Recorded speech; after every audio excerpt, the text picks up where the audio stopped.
ಒಕ್ಕಲಿಗ ಮತ bank ಗಟ್ಟಿಗೊಳಿಸಿಕೊಳ್ಳೋದಕ್ಕೆ D K Shivakumar ಅವರ ನಾಯಕತ್ವ ಅನುಕೂಲ ಆಗುತ್ತೆ. ನಾವು ಒಕ್ಕಲಿಗ ಒಂದಕ್ಕೆ ಅಂತ ಹೇಳಲ್ಲ, ಎಲ್ಲಕ್ಕೂ ಆಗತ್ತೆ.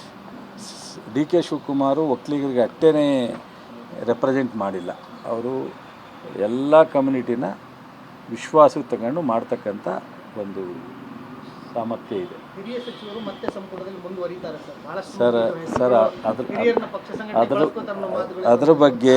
ಅದರ ಬಗ್ಗೆ 100ಕ್ಕೆ 100ರಷ್ಟು AICC ಸಿದ್ದರಾಮಯ್ಯನವರು, D K Shivakumar, AICC D K Shivakumar ಸಿದ್ದರಾಮಯ್ಯನವರು ಅವ್ರದ್ದೇ ತೀರ್ಮಾನ.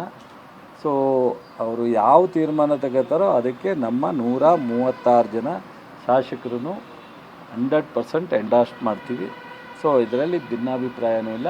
ಯಾರನ್ನು ಬೇಕಾದ್ರೆ ತೆಗಿಬೋದು, ಯಾರನ್ನು ಬೇಕಾದ್ರೆ ಆಗ್ಬೋದು.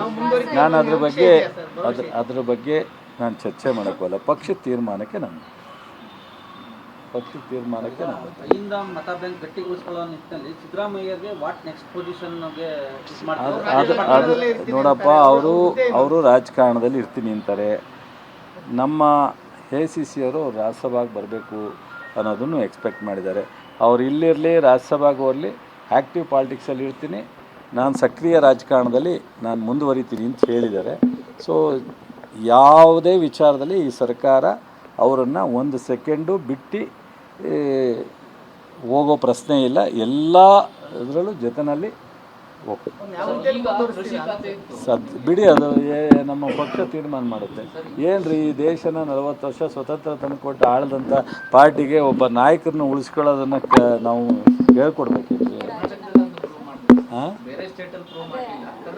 ಕರ್ನಾಟಕದಲ್ಲಿ ಪ್ರೂವ್ ಮಾಡಿದಾರಲ್ಲ.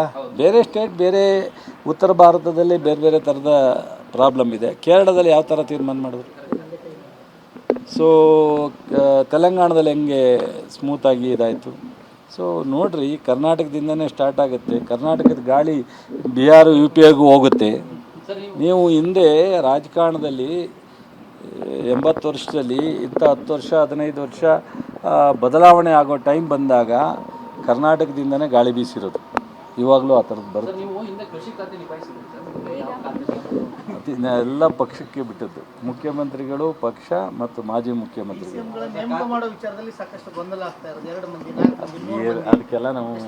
ಅದಕ್ಕೆಲ್ಲ ನಾವು ಇಂಟರ್ವ್ಯೂನೇ ಆಗಲ್ಲ. ಅದೆಲ್ಲ ಪಕ್ಷ ಮತ್ತು ರಾಜ್ಯದಿಂದ ಇವರಿಬ್ಬರು ನಾಯಕರು, ಇವರಿಬ್ಬರು ಮಧ್ಯದಲ್ಲಿ ಪಕ್ಷ ತೀರ್ಮಾನ ಮಾಡಿ.